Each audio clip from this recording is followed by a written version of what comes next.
Hey YouTubers, Bruce here coming to you from his garage. Wanted to go through the step-by-step process and show you how I get the propane valves out. How I get to the part from having propane in it, going to burning all the propane out. Wait till the flame is out. I mark these as empty so I do not ever take the valve out unless I know I've got the empty mark on it and get to the point where the valve's out. So this is the first step. I wanted to do this video to show you how the valve comes out, and it's a very simple system. Drain all the gas, mark it as empty. I cut the side protection off, the valve protection, and then I will use a monkey wrench and a hammer to basically unthread it out of the propane bottles themselves. Once I get to that, I fill it up with water and dump it out after the night, and it's good to go. Cut away, no worries at all. So this is the first part. Stay tuned and you'll see how I get the rest to the point where it balls up.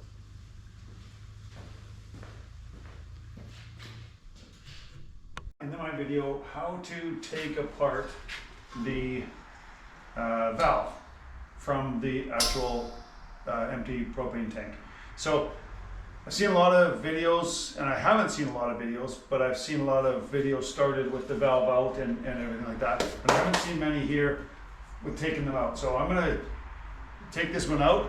I have not at all touched this valve, and I'm gonna go through the step by step. So either it's gonna come out or it's not gonna come out. One or the other, it's gonna be what it is. But it's gonna come out. So what I'm gonna need to use is an angle grinder, a heavy hammer, and a monkey wrench, and don't forget safety gear. You gotta have hand protection. Another thing too is eye protection. When you're grinding with these zip discs, it's super important because these zip discs have been known to explode before, and then the parts go everywhere, and it can lead to a lot of damage. So I just do this for fun. I don't want to get injured. I'm just here to have a good time and show you guys how to do some of the stuff with the propane tanks. So here we go. Let's give this a shot. I'm going to start from scratch. What we're going to do is going to grind off this valve protection piece. It's got 3 points of grinding that need to happen to take it off to access the valve itself. And I'll show you from there. So here we go. I'm just going to change the angle here. And this is how I do it, right from scratch. It's either going to work or it's not going to work. But here we are. So I'll get the grinder going here.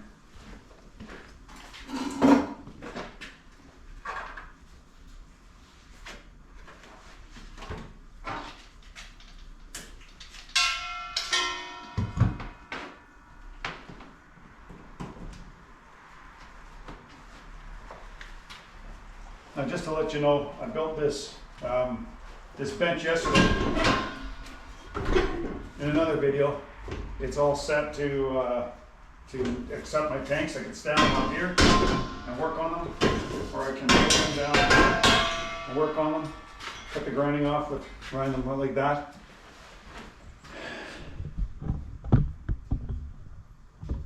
So you can see, it's going to move my stuff out of the way. Start with a grinder, and away we go.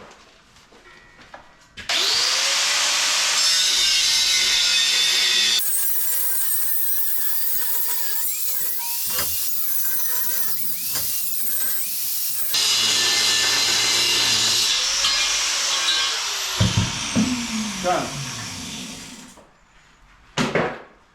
Valve protection, ground, done. Get loose.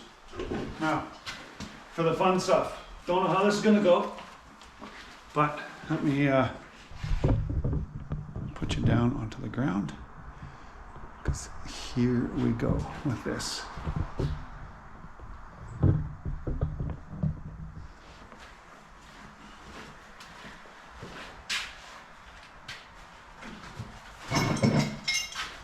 So what I do is I use the monkey wrench, I hook it on the valve. Doesn't have to be tight. Like I said, I have not touched this one at all.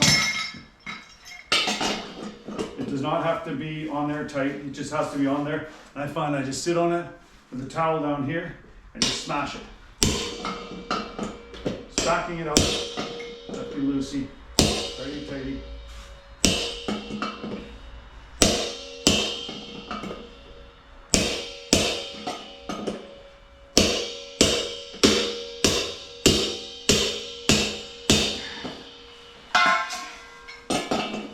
It's coming slowly, but surely. Oh.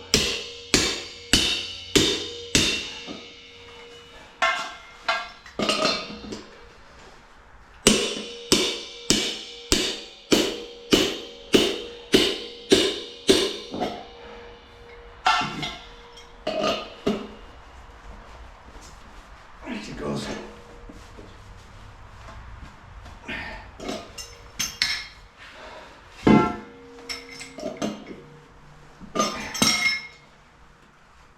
This is done with epoxy or something like that, I understand, but this is it. That's it. That's all you need to know. I didn't do anything ahead of time. This is just straight out of the bottle, and it stinks. The propane is out, but it stinks. And I'll show you what I'm going to do on the next step, and that's going to be filling it up with water. Safety first.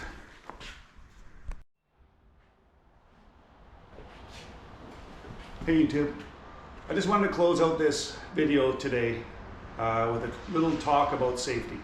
And everything we do, whether we're building things, renovating things, fabricating things, constructing things, we need to be safe in everything we do. We have to have the proper protective equipment.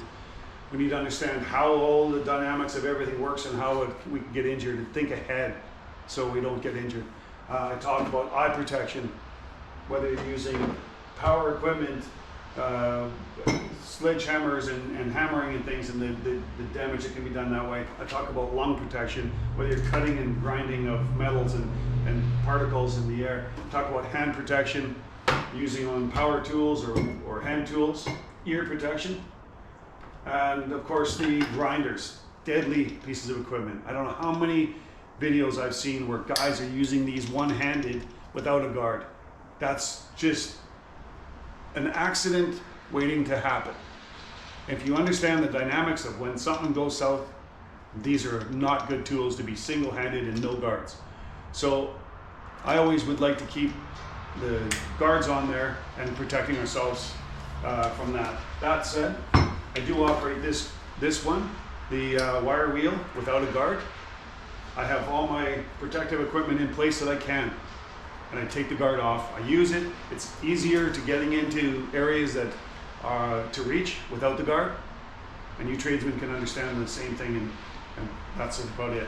So yeah, that's a little bit about the safety and my desire to see that everything you guys are doing, you're learning from me, I'm teaching you in a safe way. That said, if you like this video and you appreciate what I brought to the YouTube table so far, give it a like, give it a comment. If you see things that I can do better, give it a comment, because I will do it, and I will bring it to a point where we can build these things and have some fun and do it safely. That's my goal for my channel on YouTube. Thanks very much.